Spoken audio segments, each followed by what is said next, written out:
Should I wait to buy? That's a question that I'm hearing over and over and over again this spring as we go into summer. And I get it. Everything is ridiculously expensive right now, whether you're going to the grocery store, putting gas in the car, pricing vacations, summer camps. I totally understand. And I think human nature is when we don't know exactly what to do, we freeze and we don't do anything. But that inaction could cost you big time.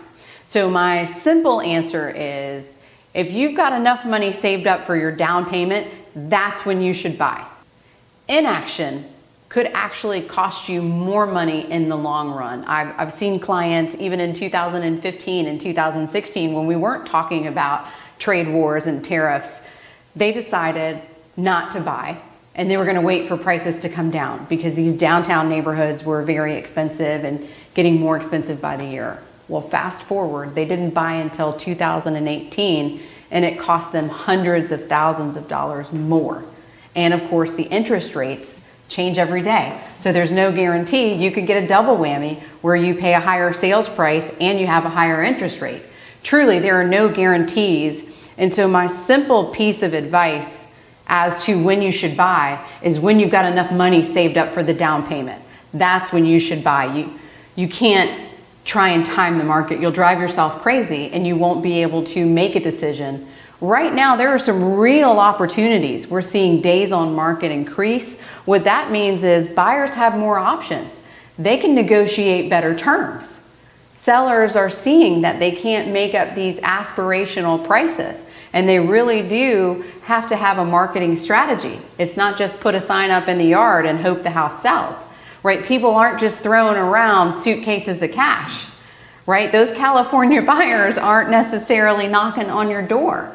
But we are seeing those popular established Greenville neighborhoods. Those are incredibly high in demand, and it will probably always be that way. So if that's what you've got your sights set on, what I say to you is if you've got enough money saved up for your down payment, make the decision now. Or you could wait and pay more. Again, they're all hard choices. We make hard choices every day. You get to pick your heart. And I would say to people, I think that God's not making any more dirt. I think that truly real estate is one of the best investments that you can make. I try to buy real estate as often as I can afford with the down payment. Recently, we bought a commercial building for Encore Realty. That was a purchase that we made. I believe in Greenville. I believe that prices are going to continue to increase. And I'm also buying investment properties. What can my children afford? If things are expensive now, what are they going to be able to afford by the time they get out of college, by the time they're ready to start their own life, right? I've got 2 kids, you know, I have one house for them to inherit, right? So I've got to sacrifice now because I can play the tape forward and I can see where this is going.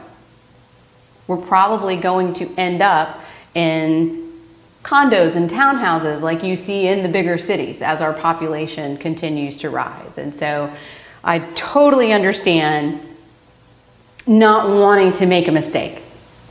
I see it every calendar year with every buyer never wants to overpay. Every seller never wants to undercharge. Doesn't matter what the calendar year says. We see that often. It's natural. It's part of it.